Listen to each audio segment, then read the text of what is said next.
এ যেন রাতারাতি নায়ক কেন ভিলেন হওয়ার অবস্থা। ৫ আগস্ট শেখ হাসিনা সরকারের পদত্যাগের পর থেকে দলটির নেতাকর্মী ও আওয়ামীপন্থী একাধিক তারকার নামে মামলা দায়ের করা হয়েছে। তবে কিছু কিছু মামলার ধরন নিয়ে উঠেছে নানা প্রশ্ন। বাংলাদেশ ক্রিকেটের পোস্টার বয় সাকিব আল হাসান পরিকল্পনা করে তিনিই ঘটালেন হত্যাকাণ্ড। ২৪ আগস্ট দায়ের করা আদাবরের এক পোশাক শ্রমিকের হত্যা মামলার এজাহারে অবশ্য সেটাই বলা হয়েছে, অথচ ঘটনার সময় তিনি ছিলেন কানাডায়। সাকিবের সঙ্গে বাদ পড়েননি চিত্রনায়ক ফেরদৌস আহমেদ এবং ক্রিকেট বোর্ডের সদ্য সাবেক সভাপতি ও ক্রীড়ামন্ত্রী নাজমুল হাসান পাপন। অবশ্য একই মামলায় ১৫৬ জন আসামির মধ্যে শেখ হাসিনা ও তার বোন শেখ রেহানাও রয়েছেন।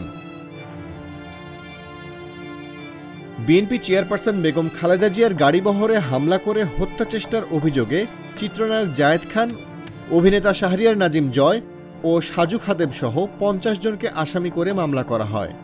২৫ আগস্ট ঢাকার মেট্রোপলিটন ম্যাজিস্ট্রেট জাকি আল ফারাবি আদালতে ব্যান্ডশিল্পী আসিফ ইমাম বাদী হয়ে মামলাটি করেন।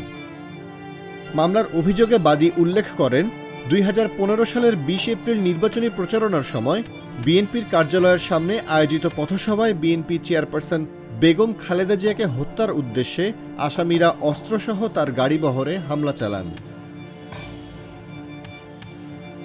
এদিকে মিথ্যা তথ্য প্রচার করে সাম্প্রদায়িক দাঙ্গা সৃষ্টির অভিযোগে অভিনেত্রী ও প্রযোজক রোকেয়া প্রাচীর বিরুদ্ধে ২৭ আগস্ট সকালে সাইবার নিরাপত্তা আইনে মামলা দায়ের করেন মুসাব্বির হাসান ওরফে সজীব নামের এক ব্যক্তি। মামলায় অভিযোগ করা হয়, বর্তমানে দেশের ছাত্র জনতার গণ অভ্যুত্থানে অর্জিত সফলতা ভিন্ন খাতে প্রবাহিত করতে চান রোকেয়া প্রাচী। একই দিন বিকালে মামলাটি খারিজ করে দেন আদালত।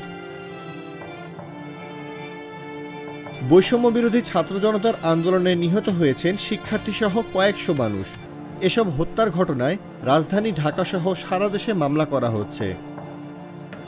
এসব মামলার এজাহারের বর্ণনা অনেকটা একই রকম, প্রধান আসামিদের নামও একই। মামলাগুলোর বিষয়ে ব্যারিস্টার সারা হোসেন বলেছেন, এ ধরনের মামলা দিয়ে কাজ হবে না, টিকবে না, প্রথম ধাপও পার হতে পারবে না। বিচার পেতে হলে এটা বন্ধ করতে হবে।